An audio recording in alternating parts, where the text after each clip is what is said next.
And we'll go ahead. I got 2:04, so we'll go ahead and get started. And I will share screen. So anytime you ever have a question about a form, if it's not in your DocuSign, it's always going to be here, ncrealtors.org. Like our forms come from NC Realtors, and the reason you have access to them is because of your association membership. So when we're looking next year at Open MLS, like if you don't join an association, you're not getting forms from here. So please know that that's um, key to operating our business, as we all know, is forms. But it's your access is here, so you'd log in. It takes you to a login screen. It's your NERDS number, your NRDS. And then if you've not used it, you can go in and how to log in. So I'm going to log in so y'all see what I do.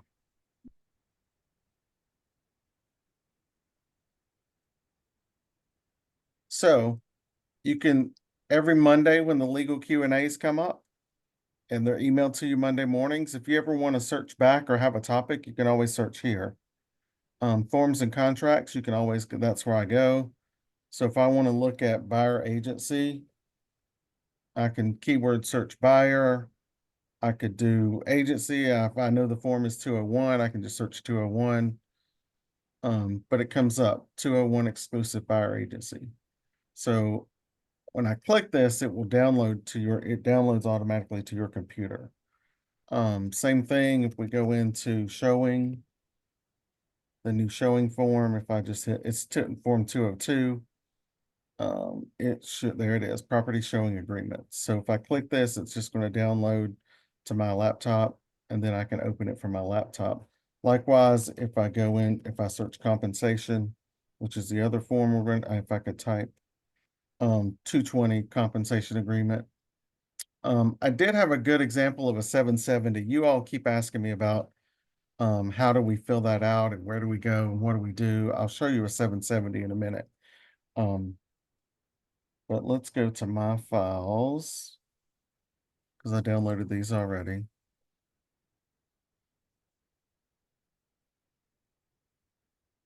Hey, look, a scam's calling me. Imagine that. Okay, can you all see exclusive buyer agency on your screens? Okay, good. So again, before it was 7 pages and non-exclusive was 5 pages. What they did was take a lot of the explanations and the paragraphs around each line out. If you do the 201, there is a how to fill out 201 out there, but some of those same explanations are out there. One of the other big changes was like in the wire fraud box, it was a big red box. Well, now they've just made it's the only thing red on the whole page.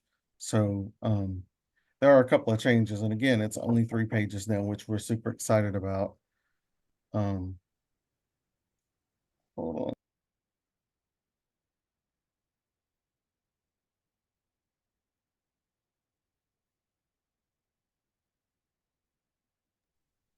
Yeah, so the exclusive buyer agency is between the buyer and the firm.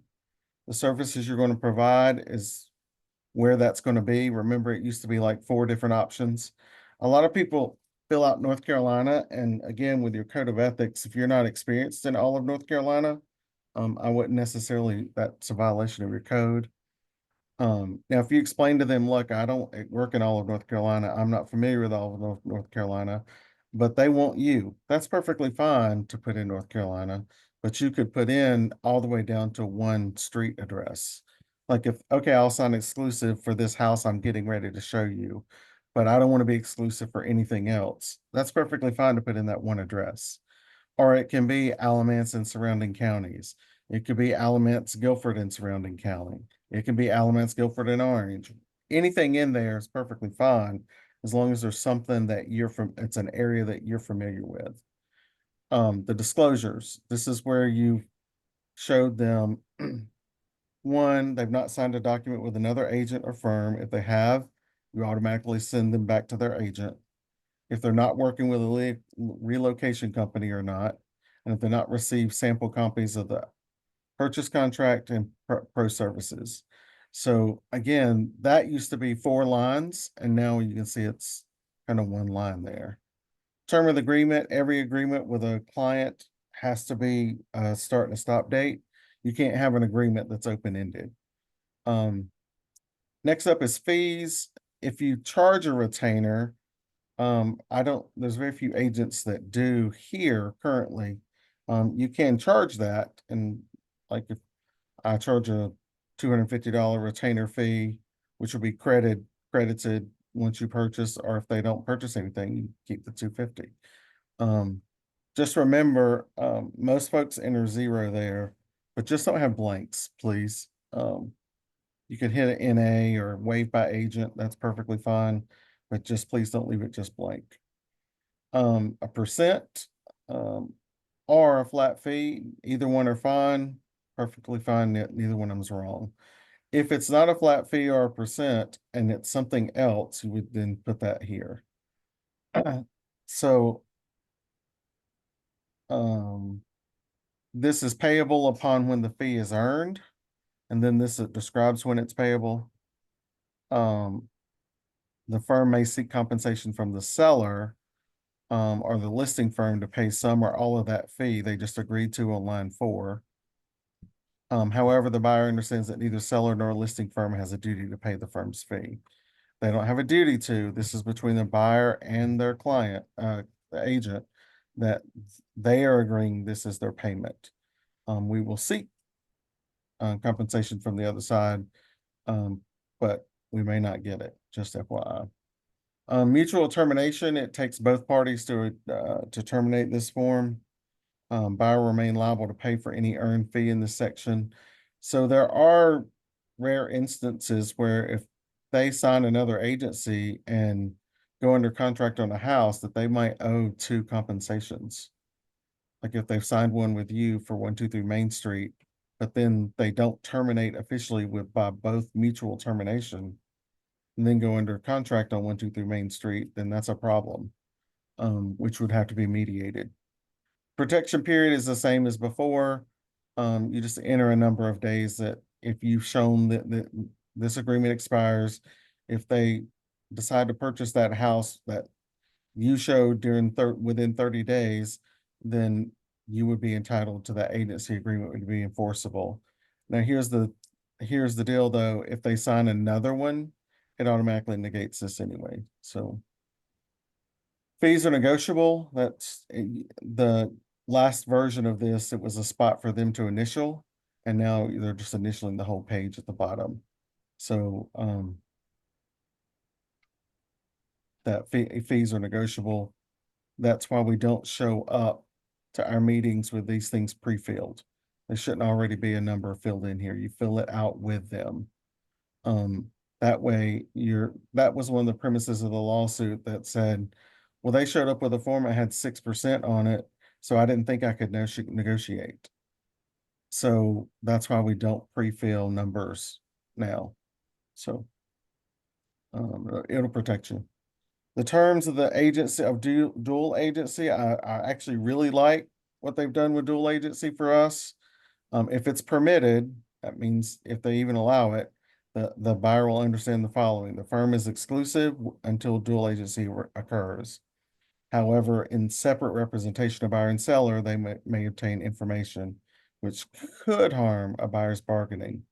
A buyer will have to make their own decisions as to what terms will be included in an offer. Unless required by law, the firm will not disclose to a seller anything that the buyer said, basically.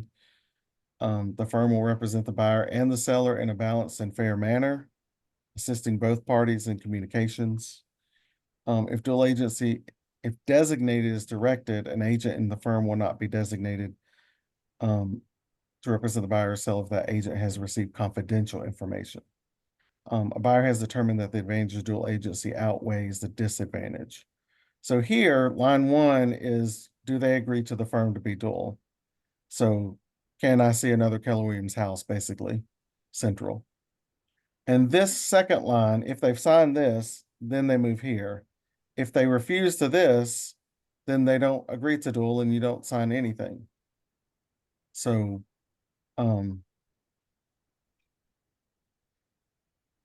this used to be a checkbox. So if they allow the same agent to represent them, so you would need this one and this one checked, you would not need the third one initialed. So if they allow dual but wanted designated and they don't allow, then you're looking at initialing here and then initialing down at the bottom. So does that make sense how these are changed? Any questions on that? This line used to be a checkbox. So now that it's an initial, I think it's clearer to explain it. Like, can KW be a dual? Can I be a dual? And if not, I can be designated. So it would be first and third, leaving out the second. And if I don't want to be dual period, then I don't initial any of these. If I do not want dual at all, I don't initial anything. Jason, I have a question. How does Yep, that go back to where the old one had the exclusive representation? Does that mean if they don't initial anything, that's the assumption? It is. It's automatically exclusive if they don't initial anything. Okay. Yep. So that's why I think it cleared it up here because it was an either or before. And then you had, and again, the attorney in his video explanation said, I don't know why anybody that says okay to dual would then say dual agency designated because you don't need both. Which is what I've said all along. So, all right, material facts, regardless of whether dual agency authorized, the firm must. That means we don't have a choice, disclose material facts. This applies whether the firm's buyers, exclusive agent, dual agent, or designated. Like regardless of how we represent you, we don't have a choice not to disclose material facts. Should the firm become a dual agent, the buyer weighs all claims, damages, losses, expenses, other than violations of law. Surveillance, this is the same as before. When you go to a house, they might be taking video. Could have a nanny cam. They could have Ring doorbells. They could have Simply Safe sit and video the house. Just know anything you say or do or share while actually at a property could be privy to the seller if they have recording devices. North Carolina, it only takes one party to approve recording, so they don't have to tell you they're recording. Only they have to know it. So also if you take pictures, like this one, for example, buyer should only record spaces in plain view. Like if you were to intrude on an owner's privacy, like take a picture of their medicine cabinet inside of a desk drawer, you may be subject to liability.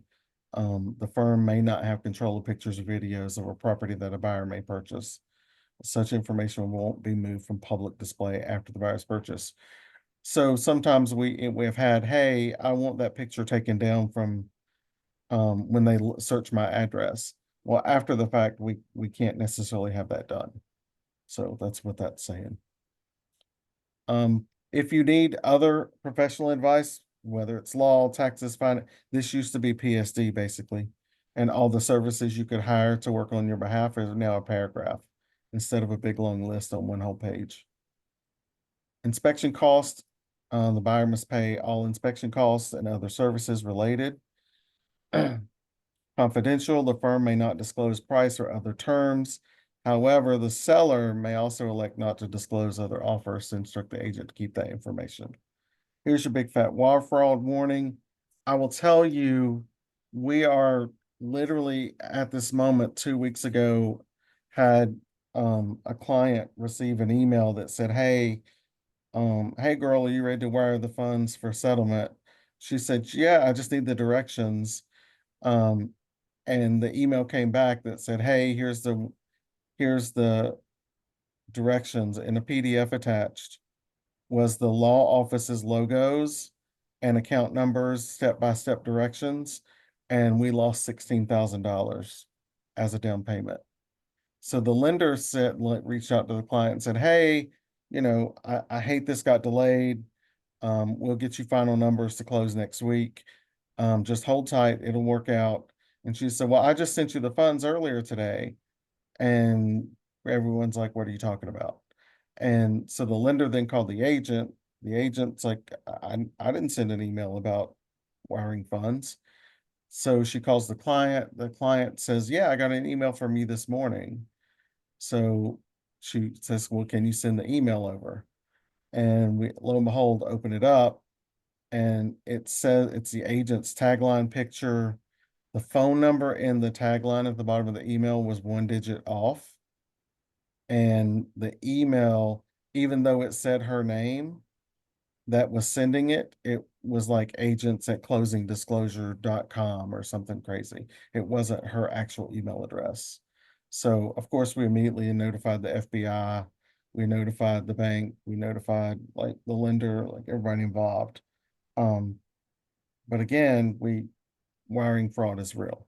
So long story to say all that.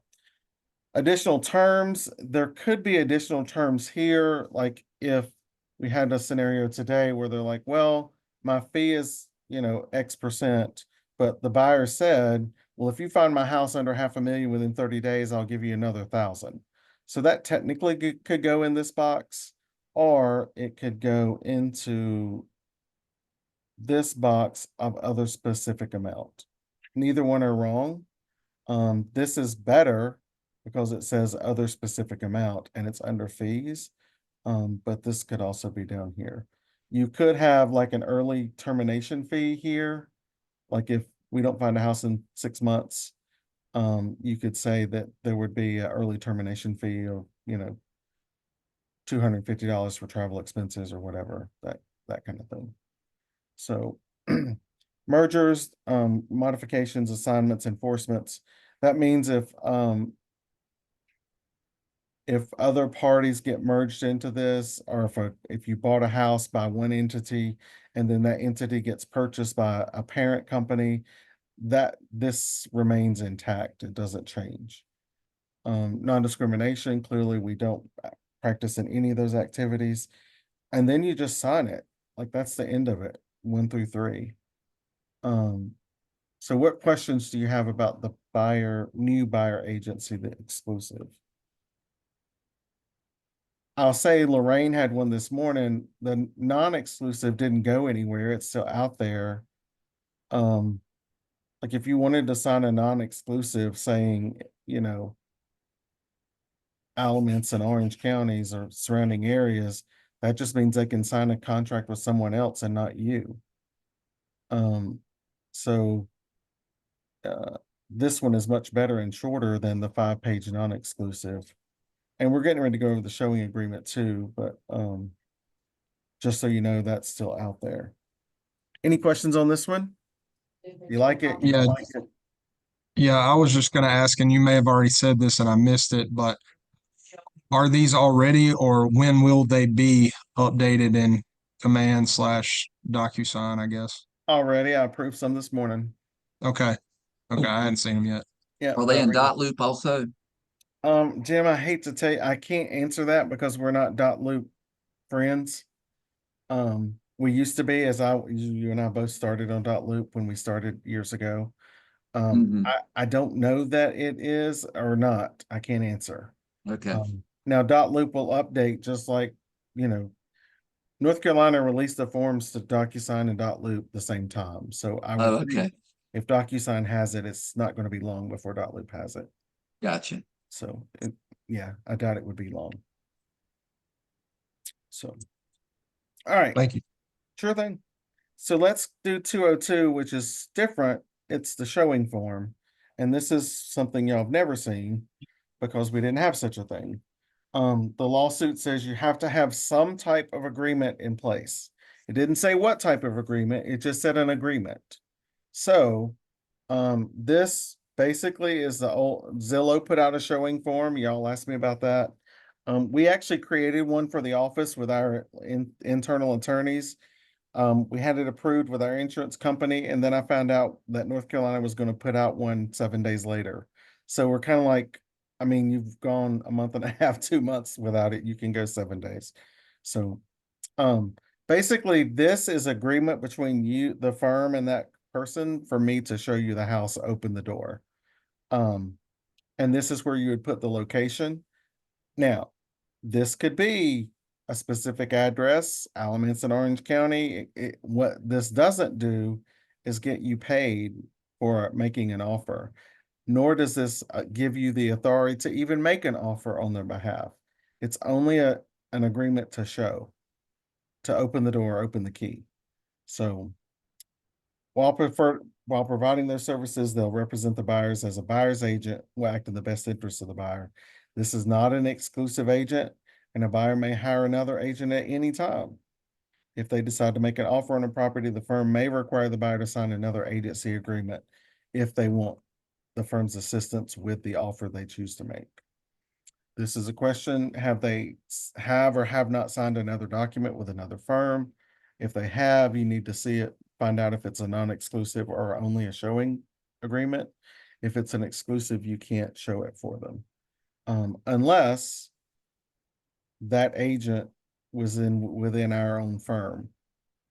Or that, like, there's a showing service right now out there that agents can get fee-based showing if the agent of the other firm has said it's okay. And the client has said it's okay. Rarely, we have enough agents, surely out of 180 folks, you can find somebody to show a house. That doesn't have to be from another agency. The term of the agreement, again, I told you earlier, we can't have agreements with clients without stop dates. So we always have some type of agreement in place. You would still do a WWREA for this.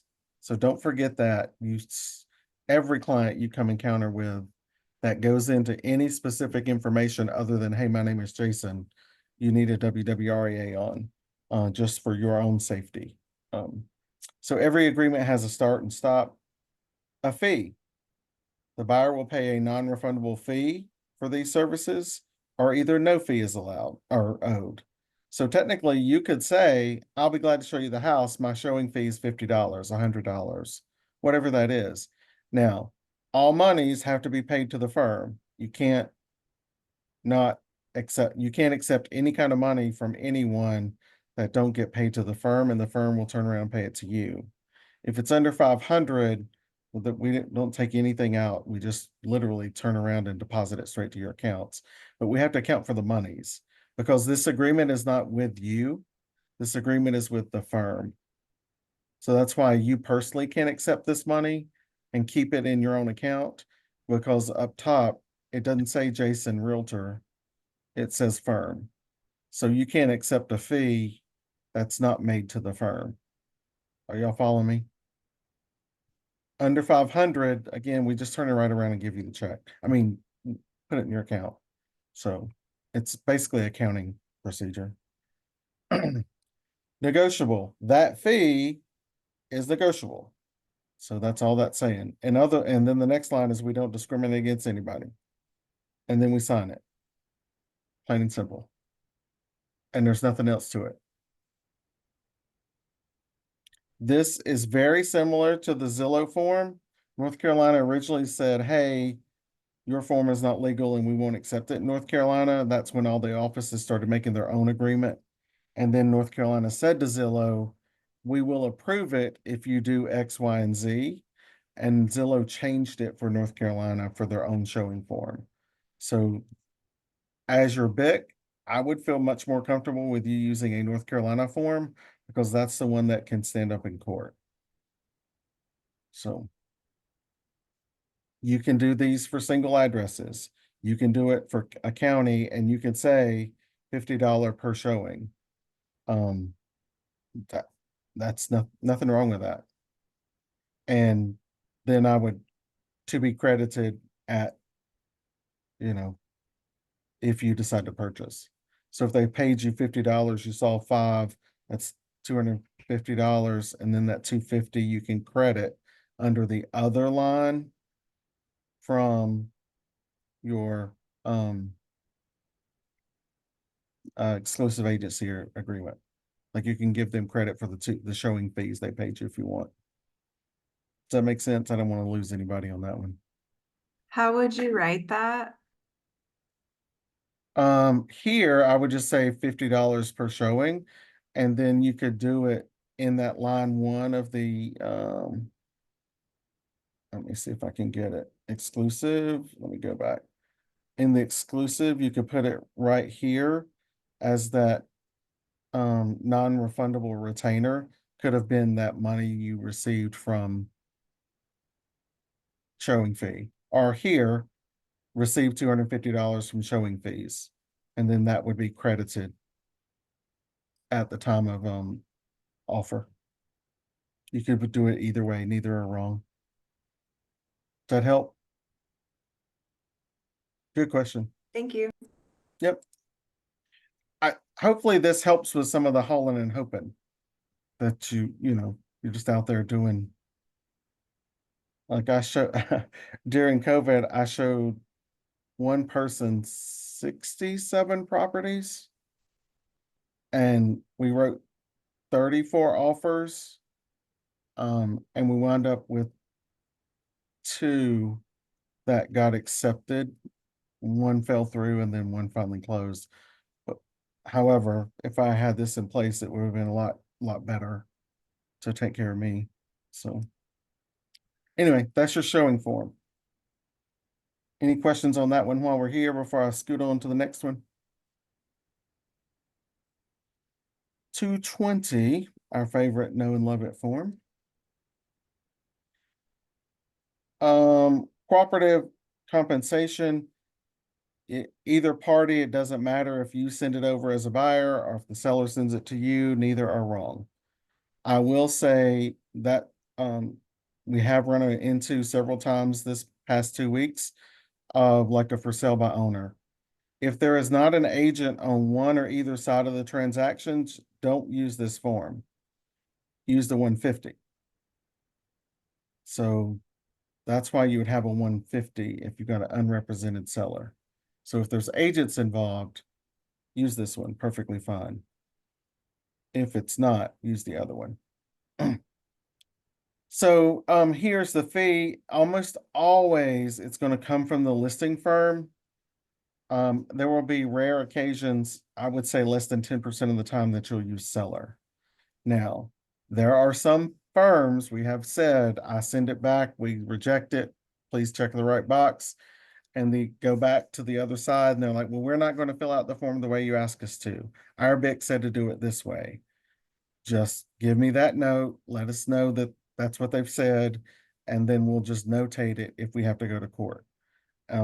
You may have seen that I don't know that anybody on this call I've had it, but like I'll literally say, BIC note, cooperating firm refused to change signatures, and our BIC note, XYZ form is not included due to Y. So that's in case if we have to go to court, I can prove that. This is we the actually Randall talked Russell about it. with Team Keller Williams. So, Hello?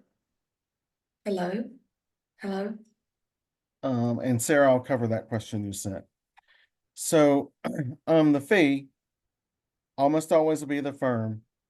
And the reason it's if the seller agreed in their listing agreement, they've already said what the amount they're willing to share, right?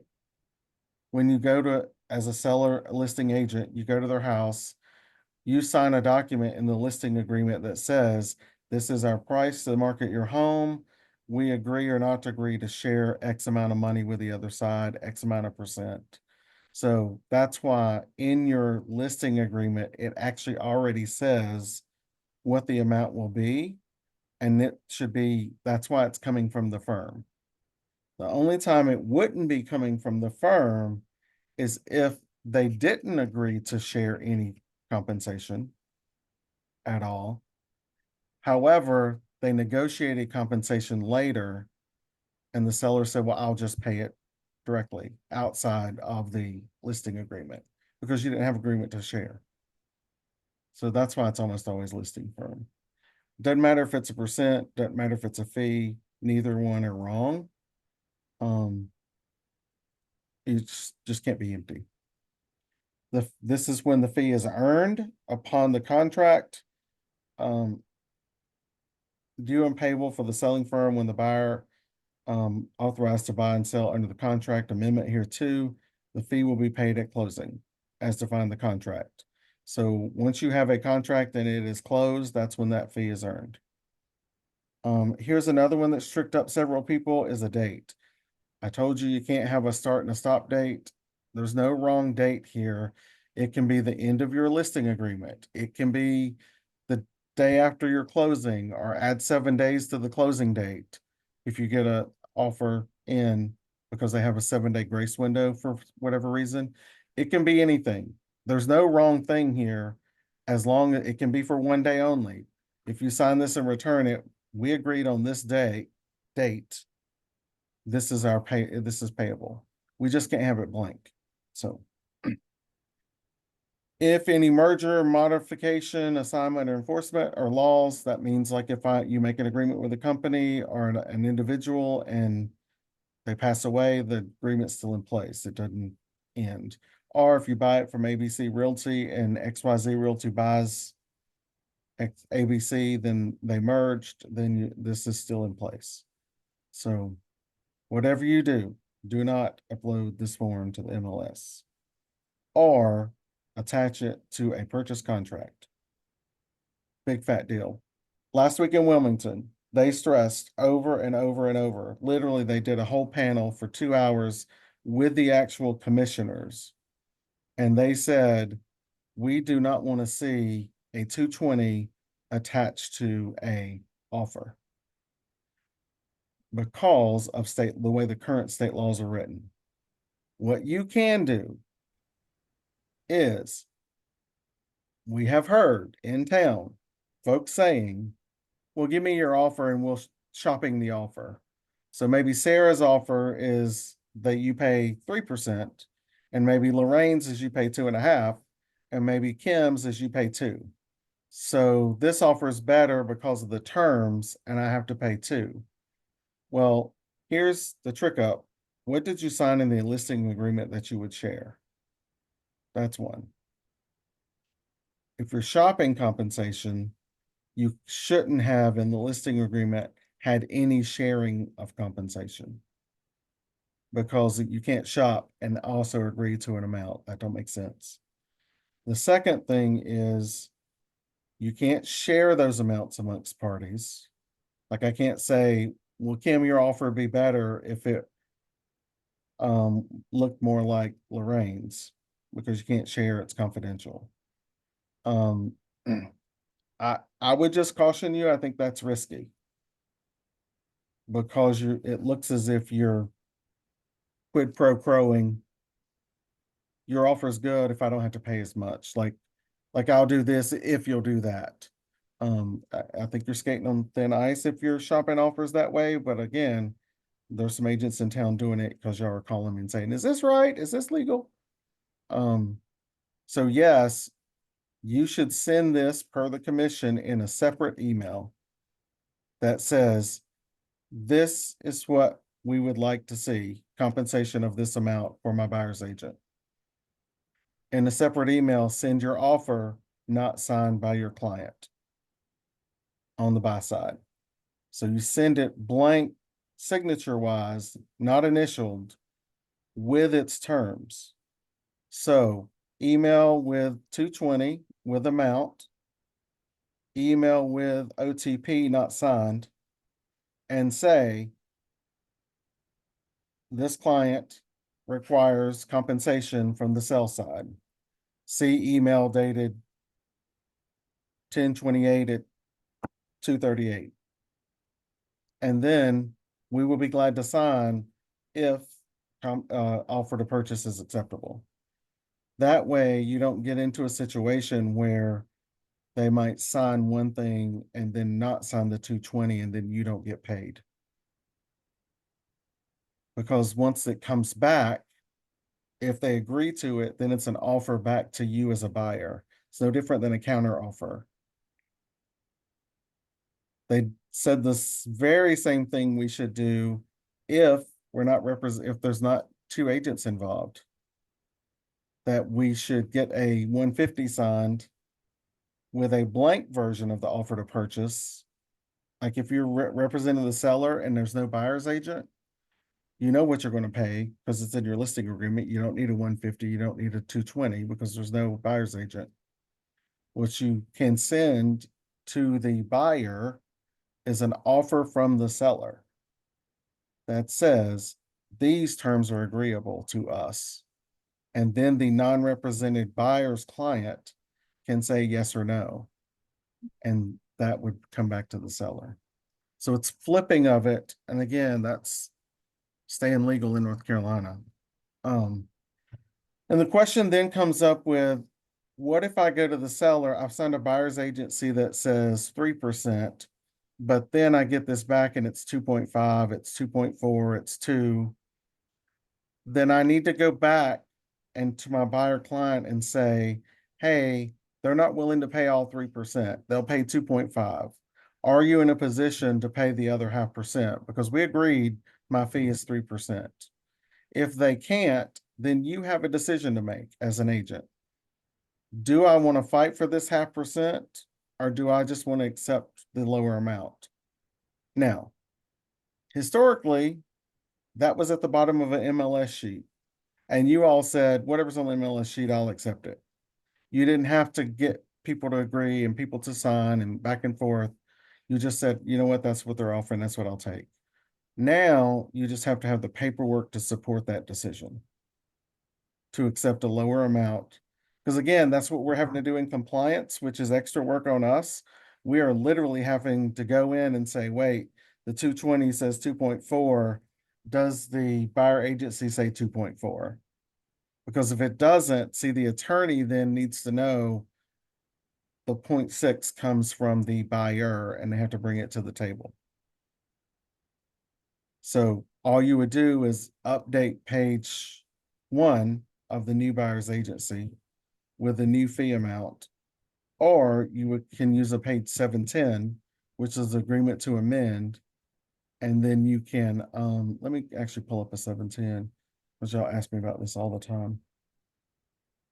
You can do a 710 and update your agreement. Agency agreement renewal and amendment. So you can see I'm going to click on it and it goes to my download. Let's open it. This is, it doesn't matter what this is buyer or seller, neither one, non-exclusive, exclusive. Doesn't matter. All these are right. What address? This is an agreement to extend the date. It may extend the price on a listing, or this is a big fat blank box.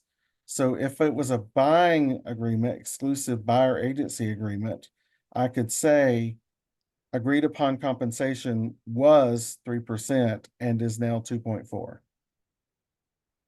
And then we would just sign it, upload it, and away you go.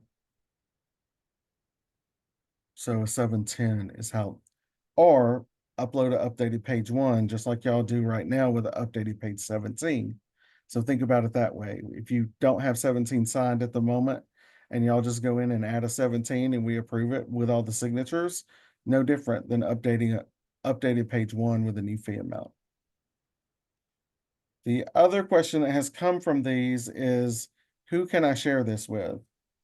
You can share it with anyone on your side of the transaction. So if an attorney asks for it, you can share it with the attorney. If a lender asks for it, you can share it with the lender. What you can't do is share an agency agreement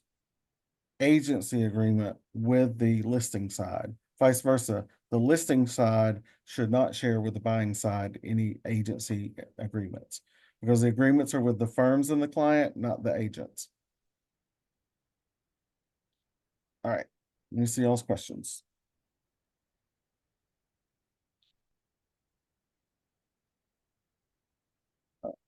Sarah, did I answer those?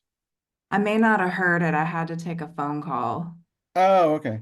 Jason, Yeah, I'll I offline think with you. I think Sarah's question was in reverse to the normal. It was the Can I seller's ask it? Yeah. listing agreement was higher. Still can't get in, 5th time doing that. Okay, yes, if it's more, and I told you I would show you a 770. You could, if it's more, say you signed it for 2.5 and they're offering 3, same, Yeah. same thing. You can just do a 710 and change it. Can I ask the question again? Yeah, yeah. So if I've got a listing agreement that's offering 3% to the buyer agent, but when they bring their offer, they only give us, they don't ask me anything. They just send a compensation form for 2.5 that's already signed by their client. Yep, And you can I just, tell my seller that they can reduce? yeah, Okay, cool. yeah. I wasn't sure if I did Um, something sketchy, but I was like, whoops. Yeah, no, that you're exactly right. And I want to show you this 770 when to use that. And Lisa, you got a great question. I'll bring that up as part of this. So, Note to y'all, seven- don't do that. If you don't ask what the percentage is, ask Yep. what the percentage is. yeah, if the buyer agent, if you're offering 3 and they send you a 220 that's got 2.5, I mean, your seller just made 0.5% more to take out. So, Did- um, Jason, did you always, 770, I was gonna I'm say, sorry. didn't you tell us as buyer agents that even though like Sarah's seller, or on her listing is 3 and mine's 2.5, I can't go up to the 3 because my buyer agency is at 2.5, right? You can, if Sarah's seller says 3 and you didn't want 3, but you got an agreement for 2.5, you can update it to 3. That's perfectly fine. You just update your 710 and tell your buyer, hey, they're actually offering more in compensation than we originally thought. Are you in agreement that I accept this other 0.5%? And Oh, if I they are, then just update it to be 3%. So am I getting that confused with something you said in the past about we can go down, but we can't go up? Well, I'm confusing that with. I don't think I've ever told you that, but yeah, you Okay, can always go up. okay, You can, and the only thing you can't do is go down further than 1% without management approval, which okay. is sending me an email and calling me. So Okay. here on a 770, like we have an agreement for 3%. This is if there's extra money. And the example would be, I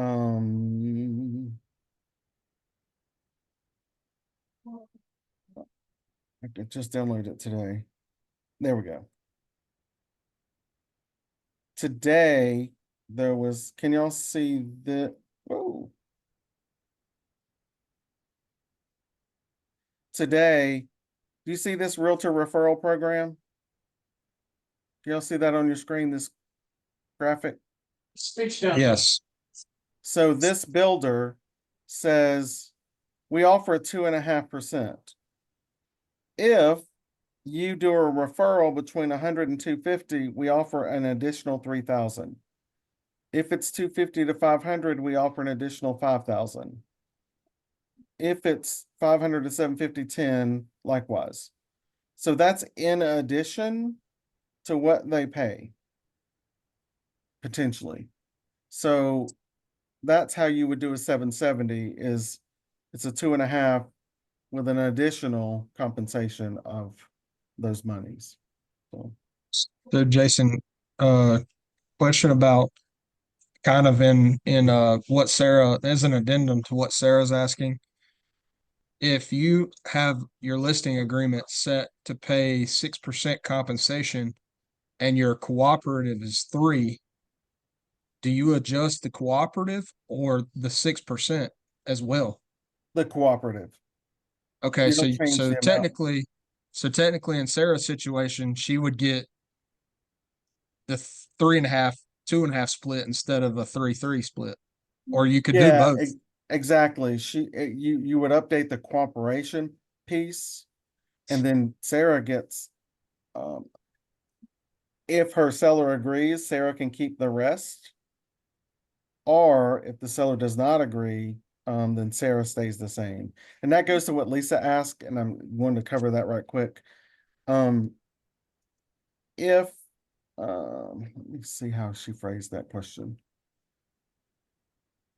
Okay, say there's not someone on the other side and you're listing a home and a buyer comes and says there's no agent on the other side. You listed it for 6%, you agreed to share 3%. If if there is no other agent, and this is y'all don't kill the messenger. You've agreed to accept 3% and share 3. If there's not someone on the other side, you still agreed for 3%. So you don't automatically get the 6%. Hey, For can you hear North me? Carolina. Per North Carolina, not Jason. Can you hear me? I through here? can. Okay, so how does it work? So I've got this house listed, right? Yeah. And this guy wants to put in an offer. I asked him, did he have an agent? He's out of California. I Yep. asked him, did he have an agent that works for him here in North Carolina? He said no, he wants me to represent him as dual agent. So I'm gonna be representing both sides. And my seller agreed that I could do dual agency. So how does that work? Perfectly fine. You would get all 6. Okay, If everybody agrees, and if both because again, dual agency, you're no longer advising either party. that's right. I hadn't been this whole time anyway. I've just been basically the messenger in the middle. I'm just Yep, telling that's him this perfectly price, fine. that As price. Yeah, long as the listing says you can do dual as as a firm and you, and as long as the buying says you can do dual as a firm and you, yeah. perfectly fine, you get all 6. Okay, all When right. it's not Thank you. fine, according to North Carolina, is if there's not an agent or one of the parties didn't agree to have dual, then they would be unrepresented. You would still have to help facilitate the transaction because Okay, you still owe a duty to the public. Even if right. you're not Okay, your client, you have to protect the transaction I and the got you. public. So what you could say to your seller is, look, I know we agreed that we would share 3% and there's no one on the other side to share. I'm having to work, there's a more work for me because there's not an agent on that side. What can we negotiate? Can we do 4? I For, think I think his listing is at 5%. I think that's what we did. yeah, if there's, and like your scenario, you would get all of it because they agreed to dual. If Okay, there's not an agent on the other side and you're having to still run the transaction, you can ask for more than the split. So if it was 6%, it was 3 and 3, there's not somebody on the other side, you could say, hey, I still have a lot of work here. I'll do it for 4.5 instead of the original 3. You're still saving a 1.5% on the proceeds. mm-hmm. And that's quite all right. What they say Okay, is the client is the one that benefits financially if there's not someone on the other side, or if there's a difference. It's not that we can just swallow up the money. Does that make mm-hmm. Okay, sense? yeah, Because, yeah, in their eyes, we're not protecting the public or protecting the client if we just take more money, if the other side is different. yeah. So, I already told. I mean, but like I said, he already said I could do dual agent, and then this other guy, like I said, I asked him, did he have somebody, or did he want me to be his agent too? And he said he wants me to represent him as yep, the buyer. So I'm gonna get him to do a buyer agency agreement.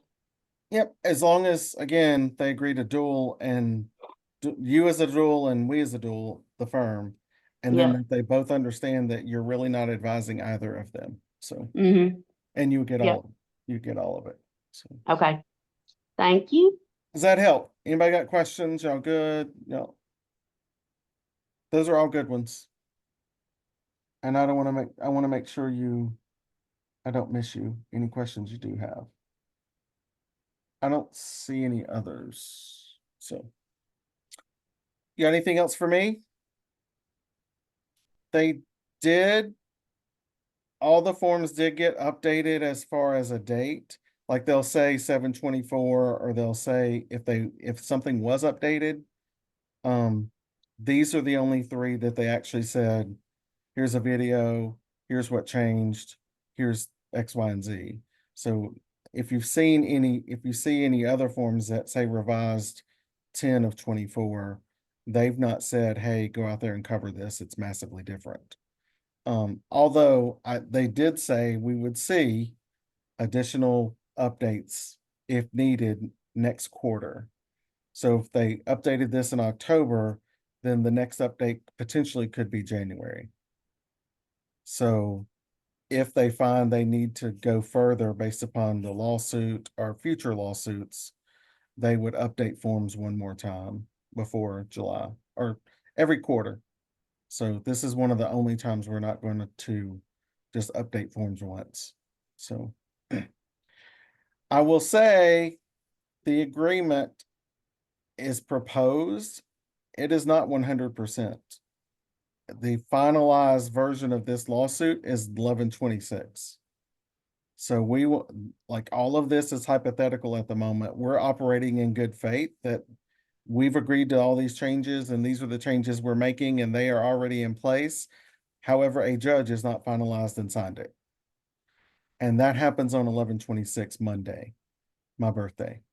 So we don't think there's gonna be a surprise about this, but just know that it's not final. The other thing I will add, there are other lawsuits. This was only one that got consolidated into a massive one. Now it's over 1.5 billion with a B dollars settlement. But again, there's other lawsuits out there looming. We just don't know the result or the decision of those right now. So I'm on lawsuit watch. But the rest of them are stronger in that, like, this was a listing agent lawsuit that said, hey, I overpaid or my price was inflated. There is also a flip side buyer lawsuit that said, hey, I overpaid and it was inflated. So we haven't even seen the buyer side lawsuit come to fruition yet. We only saw the selling side. There's also another lawsuit out there about MLSs. There's also another one about the DOJ wants to see, they want to see it completely decoupled. Buyers pay buyers, sellers pay sellers. And that's the way it is. What we say is minorities and low income earners can't afford that often. So you've just made it more difficult for the 40% of Americans that can't buy a home already. And the answer is, can we roll it into the loan? Well, then who's paying the compensation over 30 years? The client. And then who is receiving the compensation over 30 years? The lender. So lending, if we add it to lending, in essence, yes, you're getting paid as an agent. Your client's paying for it over 30 years at compounded interest. And who's making all that extra money? The lender. So that's why there's a big decoupling argument out there. DOJ, that sounds great, but who pays it? We don't want to add that to clients over 30 years interest. So anyway, we'll see. Sarah, do you have anything else? You raise your hand. Did I cover it? I did have something else. Oh man, I think I forgot. No worries. You can reach out. So, hey, I will give y'all back 3 minutes. Sorry, I tried to finish earlier. But if you have questions, don't hesitate to ask. I know these are already uploaded in DocuSign. And if you got any questions, hopefully the showing form will be easier for you. Then they won't be overwhelmed with a 5 or 7 page document to sign. That's now a 3-page document or a 1-page document. So always welcome. Appreciate you guys. Thanks, Mike. If you need me, I am here. Have a good one.